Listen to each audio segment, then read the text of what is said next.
ઓલો હમણાં આવશે ગાડીઓ લેવા. તમારે નથી જોઈતા ને ગાંઠિયા? ના માર નથી આ તો શાંતિથી બેઠા રહ્યો ને, તમારે ક્યાં કીએ છે ગાંઠિયા મને લઈને? કોણીયું કામ મારે ગાંઠિયામાં હવે એને એવું લાગે કે અહીંયા ગાંઠિયા બને, એને એમ છે દુકાને બેઠો છે. હજી રશિયન બરફી બનાવવાની છે 2 કિલો, એનો ઓર્ડર છે. ઈ ઘરે બનાવજે, અત્યારે શાંતિથી બેઠો રહે.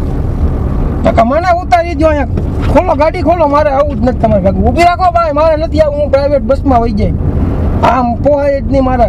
તમે ભાઈ ટ્રાફિક કરો માં તમને મળી જાય. ગાંઠિયા જોતા હતા ને તમારે કે મિક્સ જોઈએ ફરસાણ? શું જોઈએ તમારે? જલ્દી કયો તમે. મારે તમારું ફરસાણ જ નથી જોતું. આ તો શાંતિથી ઉભા રહ્યો, હમણાં મળી જાય. ભાઈ તું જબલા બાતી ને લઈને ઓલા તું તાવડો માંડ હાલ. કદાચ કેતો તો કહી દો, 1/2 કિલો ગાંઠિયા દઈ દે એમ કહી દો, એટલે ઈ ચાંદ છૂટે. કેટલા જોઈએ? 1/2 કિલો ગાંઠિયા જોઈએ? હા 1/2 કિલો ગાંઠિયા કરી નાખો. ક્યાં તીખા, ફાફડી, ચંપાકલી, ભાવનગરી ક્યાં બોલો? ભાવનગરી કરી નાખો. અરે શાંત બેહી જા. બીજું ખાલી બીજું બોલો. બીજું કાંઈ નહીં. હાલે છોટી